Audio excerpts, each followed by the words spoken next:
এদিকে পণ্য সরবরাহ বাড়ায় রাজধানীর বাজারগুলোতে সপ্তাহের ব্যবধানে সব ধরনের সবজি ও মাছের দাম কিছুটা কমেছে। বাজারগুলোতে ব্রয়লার মুরগি কেজিতে 10 টাকা কমে 160 টাকা থেকে 150 টাকা দরে বিক্রি হচ্ছে। তবে গত সপ্তাহের মতো কাঁচামরিচ 350 টাকা কেজি দরে বিক্রি হচ্ছে। মরিচের সরবরাহ কম থাকায় দাম কমছে না বলে জানায় ব্যবসায়ীরা।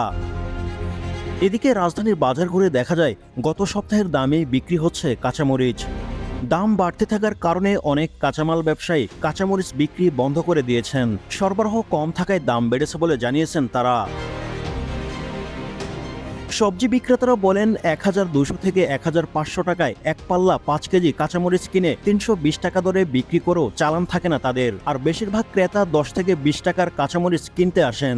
ভ্যাট দায়মুক্ত থেকে লাভজনক ব্যবসা পরিচালনার বিশ্বস্ত সহযোগী দ্য রিয়েল কনসালটেশন। স্বচ্ছ ভ্যাট আইনে দক্ষ ন্যায্য ভ্যাট প্রদানে। এতে করে লাভ হয় না তেমন। অনেক ক্ষুদ্র ব্যবসায়ী দাম বাড়তে থাকার কারণে মরিচ বিক্রি করছেন না। আর এক পাল্লা কাঁচামরিচ সারাদিনে বিক্রিও হচ্ছে না।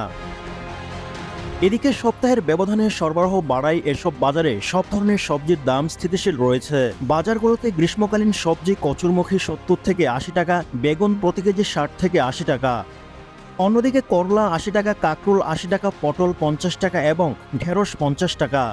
বরবটি 80 টাকা প্রতি পিস, লাউ বিক্রি হচ্ছে 50 থেকে 60 টাকা। পেঁপে প্রতি কেজি 40 টাকা আর ধুঁদল 50 থেকে 60 টাকা। চিচিঙ্গা 60 টাকা, কচুরলতি 80 টাকা আর ঝিঙে 60 টাকা ও শসা 40 থেকে 60 টাকা কেজি দরে বিক্রি হচ্ছে। এসব বাজার ঘুরে দেখা যায় বাজারগুলিতে সোনালী মুরগি কেজিতে 20 টাকা কমে 250 টাকা দরে বিক্রি হচ্ছে। সোনালী হাইব্রিড 220 থেকে 230 টাকা, দেশি মুরগি 550 টাকা। অন্যদিকে লেয়ার লাল মুরগি 310 টাকা ও লেয়ার সাদা মুরগি 300 টাকা দরে বিক্রি হচ্ছে।